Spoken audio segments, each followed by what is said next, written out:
iranienne et je vous souhaite à toutes et à tous une très bonne année, plein de bonheur, de santé et de réussite. Une année où tous les Français pourront surmonter tous les obstacles. Une année à vous tous qui avez apporté votre soutien et votre amitié à la résistance iranienne durant ces 15 années. C'est grâce à votre présence et à votre soutien que nous avons pu supporter ces conditions difficiles et que nous avons pu remporter des victoires. Beaucoup de victoires, malgré beaucoup de difficultés.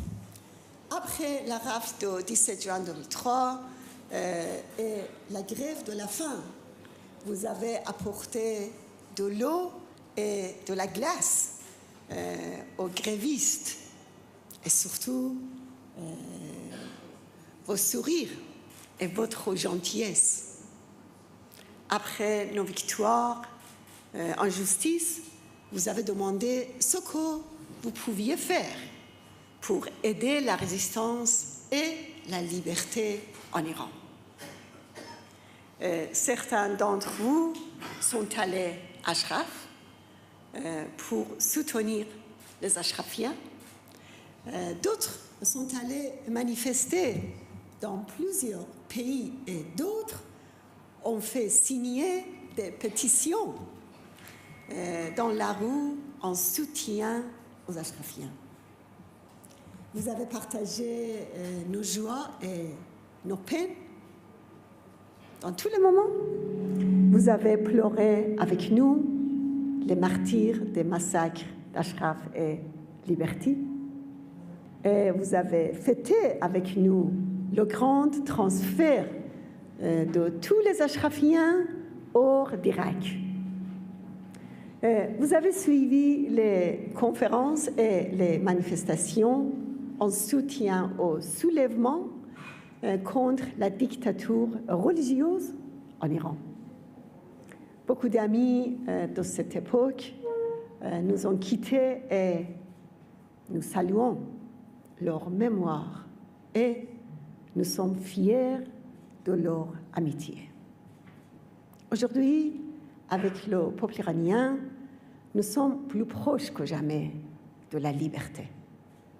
Le secret de notre avancée dans les 40 années de lutte contre le fascisme religieux en Iran, c'est la persévérance et le prix payé pour la liberté. Alors, en cette nouvelle année, je fais des vœux de bonheur et de réussite pour tous les Français, que ce soit l'année de la fin de l'extrémisme et du terrorisme dans le monde et une année de grands bouleversements en Iran. En Iran, l'événement le plus important en 2018 a été le soulèvement et les manifestations populaires contre le régime des mollahs. Tout le monde avoue l'apport des mollahs qui ont surtout peur du rôle des moudjahidines du peuple de pays dans le soulèvement.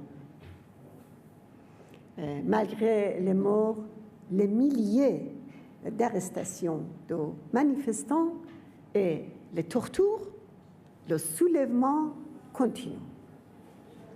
L'événement le plus récent en décembre, ce sont les manifestations des étudiants à Téhéran, des ouvriers à Ahvaz et des paysans dans la province d'Ispahan. Je salue leur courage. Et 2018 a aussi été marqué par l'isolement sans précédent des mollahs sur la scène internationale. pendant des années, les pays occidentaux, surtout les États-Unis, ont mené une politique de complaisance avec les mollahs. Même si en Europe, certains cherchent toujours à plaire aux mollahs, l'époque de la politique de complaisance est terminée.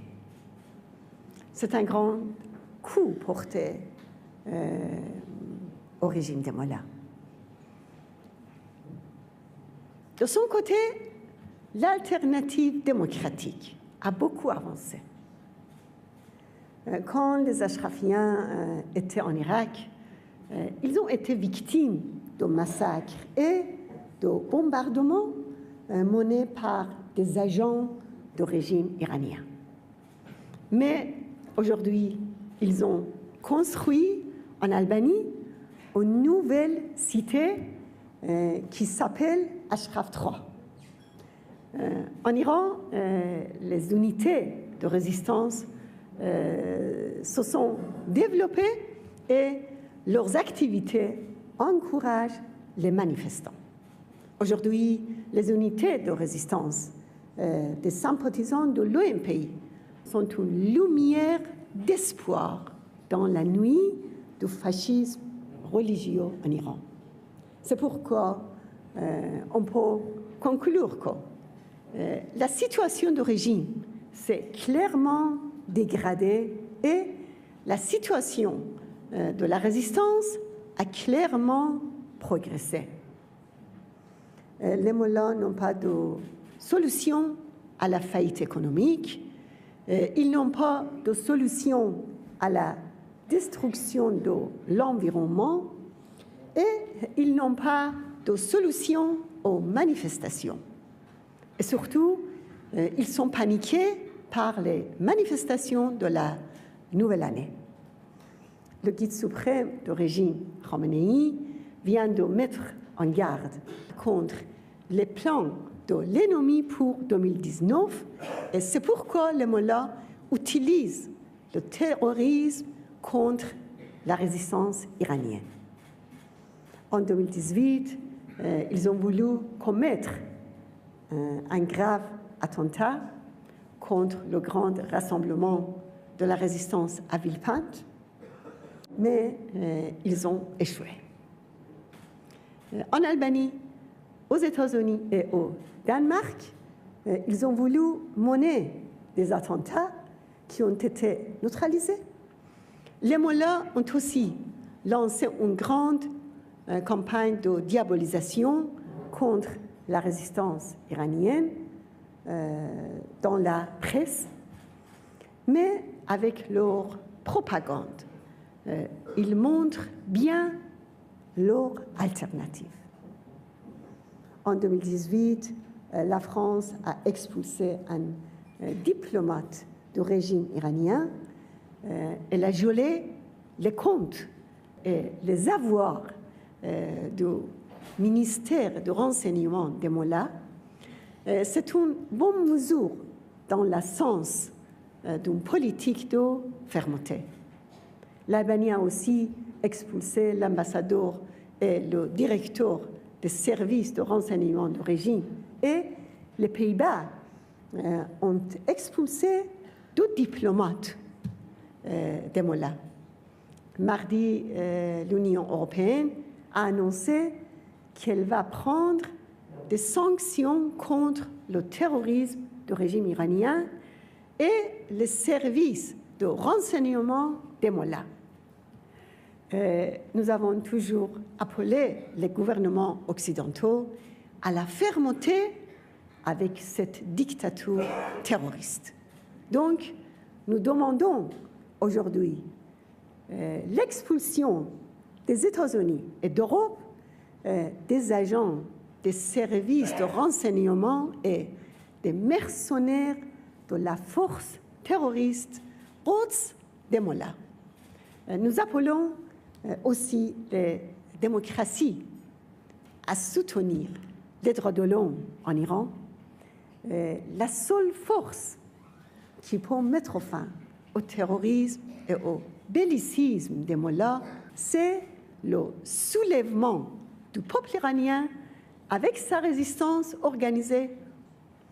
Il est temps que la France et la communauté internationale reconnaissent le droit du peuple iranien à résister pour renverser le fascisme religieux et se libérer. Chers amis, en ce début de nouvelle année, le monde doit entendre la voix des manifestants en Iran. Ils veulent la liberté et la démocratie. Ils veulent une séparation de la religion et de l'État. Et je suis sûre qu'avec le soutien des femmes et des hommes libres comme vous, et avec la persévérance du peuple iranien, la résistance iranienne va instaurer la liberté et la démocratie en Iran. Je vous remercie.